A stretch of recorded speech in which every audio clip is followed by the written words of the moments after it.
Archipel norvégien dans l'océan Arctique, le Svalbard a chaud. Les températures y ont grimpé sur un rythme rapide et inquiétant, altérant la terre, la mer et l'air. Ici, au Svalbard, nous sommes à peine à 1300 km du pôle Nord, mais il ne fait pas si froid.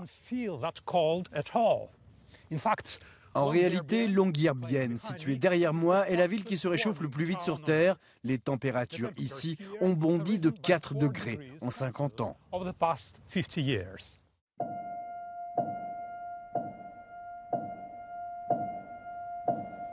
Peuplée de moins de 2500 résidents permanents, Longyearbyen accueille touristes et chercheurs. Cette ville minière fondée au début des années 1900 dispose encore d'une mine en activité et d'une centrale au charbon, la dernière de Norvège. Mais avec le changement climatique qui met sa faune en péril et menace les communautés locales, Longyearbyen se prépare à passer totalement aux énergies renouvelables dans les prochaines années. Reste que les conditions météo de plus en plus extrêmes font déjà des ravages. La municipalité a dû construire des barrières pour la neige. Elle estime à 10% le nombre d'habitations non sûres après la mort d'un résident et d'une petite fille de 2 ans dans une avalanche il y a quelques années. Kim Holmen, professeur spécialiste du climat et de l'environnement, travaille depuis 35 ans au Svalbard. À peine sorti de Longyearbyen, il nous montre de grandes étendues de terre mutilées par le dégel du permafrost. Ce processus fragilise les routes et les bâtiments dans tout l'Arctique et libère du méthane, un puissant gaz à effet de serre. Ici, on peut s'approcher et observer ce qui se passe. Là, vous voyez, ça fond et ça tombe.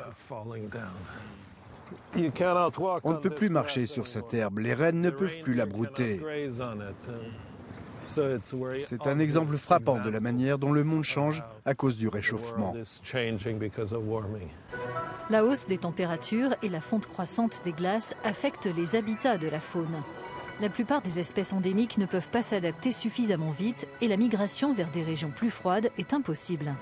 On est au bout de la Terre, il n'y a pas de territoire plus au nord. On peut citer des espèces emblématiques comme l'ours polaire, mais il en existe de nombreuses autres qui souffrent elles aussi de ces changements. Et il n'y a pas que la Terre qui ressent cet impact. L'augmentation de la température de l'eau et la réduction de la superficie de la banquise ont une influence sur l'ensemble du réseau alimentaire de l'océan Arctique. Des chercheurs du centre universitaire au Svalbard participent à un projet financé par l'Union européenne qui consiste à prélever régulièrement des échantillons d'eau dans plusieurs fjords arctiques. Ces microbiologistes veulent en savoir plus sur les fluctuations à grande échelle du plancton qui peuvent avoir des effets en cascade sur les écosystèmes marins et côtiers. Ce que je cherche, c'est le phytoplancton, mais aussi tout ce qui est petit et que l'on ne peut voir à l'œil nu. Comme ces organismes constituent la première étape de la chaîne alimentaire, ils alimentent les poissons, puis on passe aux phoques, aux ours polaires et ainsi de suite. Donc si la base change, alors les choses changent pour les autres échelons.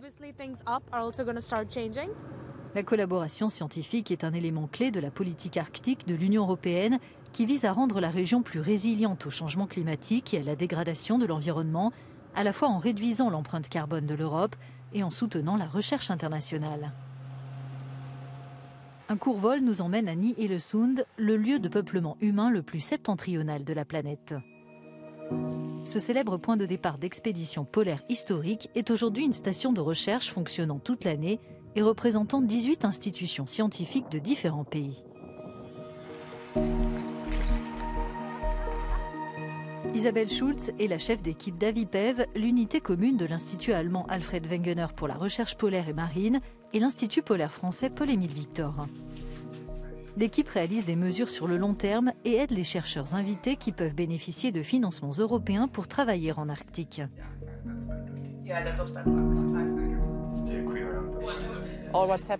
Tout ce qui se passe ici aura tôt ou tard une influence sur le temps qu'il fait chez vous. Les ballons météo, par exemple, nous fournissent des données sur l'atmosphère et sur les différentes masses d'air qui seront potentiellement transportées vers l'Europe. En plus d'améliorer les modèles météo, l'étude de l'atmosphère arctique aide les scientifiques à comprendre pourquoi la région polaire se réchauffe près de 3 fois plus vite que le reste de la planète. L'Observatoire de l'atmosphère d'Avipev dispose d'une série d'instruments sophistiqués comme de lidar qui détectent les minuscules particules aérosols et les gouttelettes dans l'air. Quand le lidar fonctionne et que c'est la nuit, vous verrez un rayon vert en direction du ciel partant de Ny-Ålesund. C'est une attraction en hiver.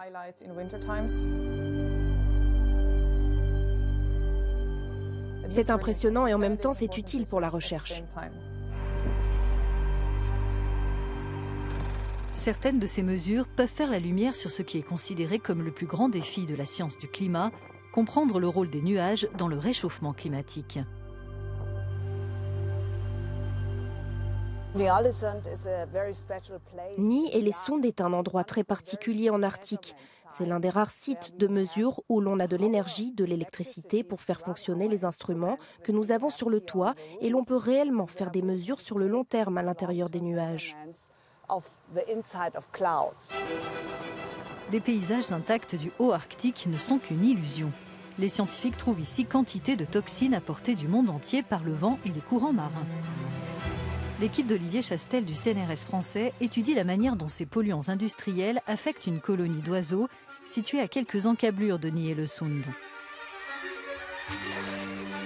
Les scientifiques qui quittent le périmètre de la base doivent se munir d'un fusil chargé au cas où ils devraient effrayer un ours polaire.